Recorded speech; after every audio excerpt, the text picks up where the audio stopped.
ভারতের digital payment system কি এখন বিশ্বমঞ্চের শক্তিশালী প্রতিযোগী? টাকা পাঠাতে কেন আর ভরসা করতে হবে কেবল ভিসা বা মাস্টার কার্ডের ওপর? ইউপিআই এখন 8টি দেশে চালু। ফ্রান্স থেকে ট্রিনিদাদ পর্যন্ত ভারতীয় কিউআর কোডের দাপট। ভারতের মোবাইল পেমেন্ট সিস্টেম বিশ্বজয় করলে আমাদের কি লাভ? আরো কোন কোন দেশে আসছে ইউপিআই, আর কেনই বা গোটা বিশ্ব ভারতের দিকে তাকিয়ে? মাত্র কয়েক বছর আগেও ডিজিটাল লেনদেন বলতে আমরা ভাবতাম ক্রেডিট কার্ড বা ব্যাংকে দাঁড়িয়ে লাইন, কিন্তু 2016 সালে ভারতের national payments corporation of India অর্থাৎ এনপিসিআই এমন একটা প্রযুক্তি এনেছিল যা বদলে দিল পুরো হিসেব। ইউনিফাইড পেমেন্টস ইন্টারফেস, সংক্ষেপে যাকে আমরা বলি ইউপিআই। ফোনে একটা অ্যাপ, কিউআর কোড স্ক্যান করলেই মুহূর্তে টাকা পাঠানো যায়। না পাসওয়ার্ড, না ওটিপি, না ঝামেলা। আজ শুধু ভারত নয়, বিশ্বের বহু দেশও মাথা নিচু করে মেনে নিচ্ছে এই প্রযুক্তির শ্রেষ্ঠতা। আর 2025 জুলাই পর্যন্ত হিসেব বলছে ভারতের বাইরেও এখন 8টি দেশে চালু হয়ে গিয়েছে ইউপিআই। এই তালিকায় রয়েছে ভুটান, যেটি 2021 সালে প্রথম ভারতের বাইরে এই ব্যবস্থা গ্রহণ করে। তারপর আসে সংযুক্ত আরব আমিরশাহী বা ইউএই, যেখানে ভারতীয় পর্যটকেরা এখন কিউআর স্ক্যান করে বিল মেটাচ্ছেন। নেপালেও চালু হয়েছে সীমান্ত পেরিয়ে টাকা পাঠানোর সুযোগ। 2024 সালে ইউরোপে প্রথম ফ্রান্স ইউপিআই চালু করে ভারতের সঙ্গে লিরা নেটওয়ার্কের অংশীদারিত্বে। এছাড়াও মরিশাস, শ্রীলঙ্কা, সিঙ্গাপুর এই 3 দেশও ইউপিআই চালু করেছে। আর সম্প্রতি 6 জুলাই ট্রিনিদাদ ও টোবাগো এই তালিকায় নাম লিখিয়েছে।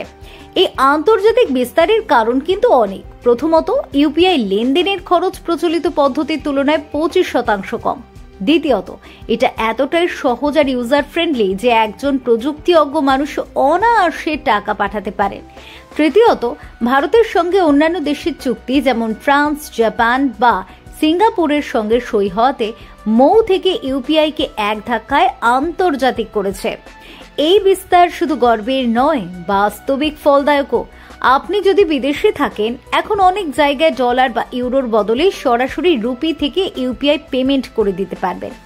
ট্যুরিস্টদের জন্য যেমন উপকারী, তেমনি বিদেশে বসবাসকারী ভারতীয়দের জন্য এটি আরও সহজ, সস্তা এবং দ্রুত লেনদেনের মাধ্যম।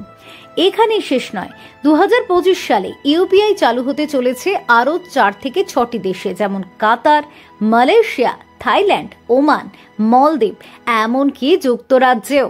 এছাড়াও 2026 সালে প্রজেক্ট নেক্সাসের অধীনে ভারত, সিঙ্গাপুর, থাইল্যান্ড এবং মালয়েশিয়ার কেন্দ্রীয় ব্যাংকগুলির মধ্যে এক যৌথ ব্যবস্থায় আন্তর্জাতিক পেমেন্ট ব্যবস্থা যুক্ত হবে, যাতে ইউপিআই হয়ে উঠবে গ্লোবাল লেনদেনের এক নির্ভরযোগ্য ভিত্তি। তবে সুযোগের পাশাপাশি কিন্তু চ্যালেঞ্জও রয়েছে। যত ডিজিটাল লেনদেন বাড়ছে, ততই বাড়ছে সাইবার অপরাধের আশঙ্কা। স্ক্যাম, ফিশিং, ভুয়ো লিঙ্ক, এসব নিয়ে সাবধান থাকা জরুরি। এনপিসিআই এবং অংশীদার দেশগুলির ব্যাংকগুলো এখন সাইবার সিকিউরিটির দিকে জোর দিচ্ছে। ব্যবহারকারীদেরও নিজের সচেতনতা বাড়াতে হবে। ইউপিআই এখন শুধু একটা অ্যাপ নয়, এটা ভারতের প্রযুক্তি দক্ষতা, অর্থনৈতিক আত্মবিশ্বাস এবং আন্তর্জাতিক নেতৃত্বের প্রতীক। এটা এমন এক উদাহরণ যেখানে ভারত শুধু প্রযুক্তি তৈরি করছে না, বিশ্বকে শেখাচ্ছে কিভাবে তা ব্যবহার করতে হয়। তাই এই মুহূর্তে ইউপিআই হলো নতুন ভারতের সিগনেচার। আর আজ যদি কিউআর কোড স্ক্যান করে আপনি দোকানে চা খান, কাল হয়তো বিদেশের বাজারে ইউপিআই দিয়ে বিল মেটাতে পারবেন। কারণ প্রযুক্তির ভাষায় ভারত এখন শুধু তৈরি করে না, দিশাও দেখায়। Bureau report, talk to time.